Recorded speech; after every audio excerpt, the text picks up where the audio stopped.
bad manners and threats of violence and then going on to commit violence. And, if we have high moral values in law, none of this can happen. If we all behave morally, the greater problems in violence and crime can't happen. So, we feel it's extremely important. And just to give you some indication of this and how out of control this is, we want to just share an experience Rosie's had with some messaging she's received that came through social media. Rosie will explain.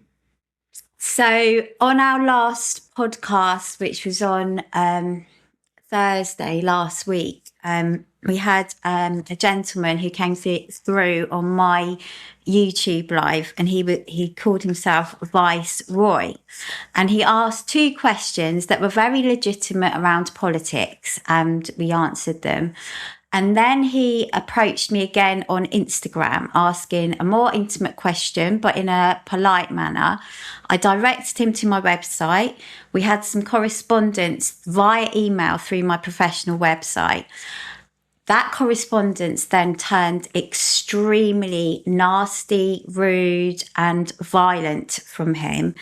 And just to warn you, this is just a small part. An excerpt of what he's written. He wrote a very long, abusive message. Well, two long abusive messages to me, and it's highly rude, highly offensive, and very sexual. He says, "I will cut your nipples and insert hot steel rod in your vagina. Then I will insert £150 in your vagina per hour. You got it? You guys are mad, Rosie. I will cut your nipples off and burn your pubic hair, then insert a hot steel rod into your vagina, and then cut your vagina with a blade. I will then insert burning lava into your anus."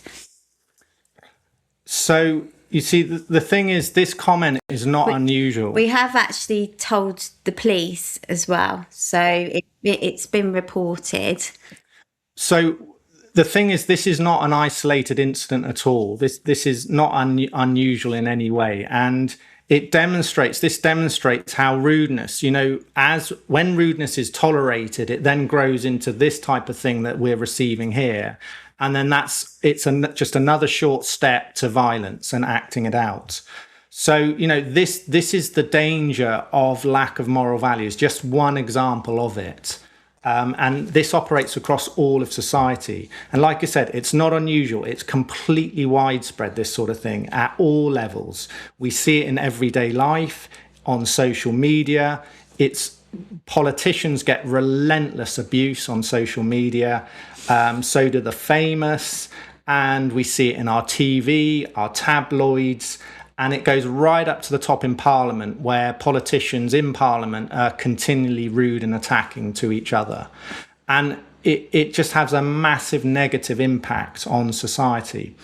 It's become a destructive and dangerous, normalized behavior in our society. And, this is a phenomenon we need to call out, because societies will normalize bad behavior. Every society does it, and it has its sets of behavior which it says is okay. And I'm going to give another extreme example of this. In Somalia, they have about a 98% rate of female genital mutilation. And in that society, it's considered entirely correct and normal to do that. And, in the West, we can think, we're not like this. We don't have these norms that we think are incorrect, but we do, and rudeness is one of them, and all the other immoral values that we support. So it's a very serious problem that needs to be stopped. Okay. Hannah, you're with us today, so I'm going to let you, what do you think about this? You've got people being very aggressive online, making threats to poor Rosie. Rosie, I hope you're okay, not too shaken up by that. What do you think in terms of politicians getting involved with people's normal day-to-day activity? Well, first of all, I absolutely love the concept of it, because like you said, this is everywhere, and I don't think it's spoken enough. And it is spoken about, but no one's doing anything, right? Yeah. And I think for me, one of the things that I'm thinking is, perspective-wise, how are you going to find the guidelines for what is rude? Because sometimes it's based on people's perspective, right? Obviously, what's happened to you, Rosie, I'm so sorry that's happened to you, is blatantly bad. Do you know what I mean? That's on paper. It's there. It's black and white.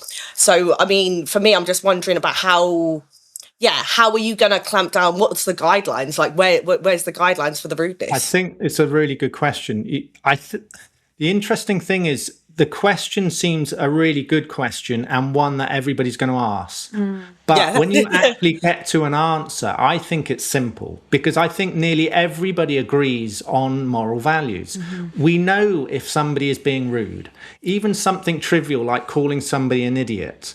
Nobody wants to be called an idiot or stupid or anything else. Nearly everybody agrees on this. And people who want to use these insults, they don't want to be called this themselves. And they don't like it when they are called this. They react to it. Absolutely.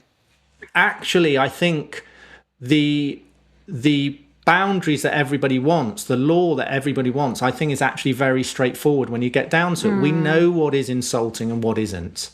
And I think we should just put that into law. Thank you everyone for watching.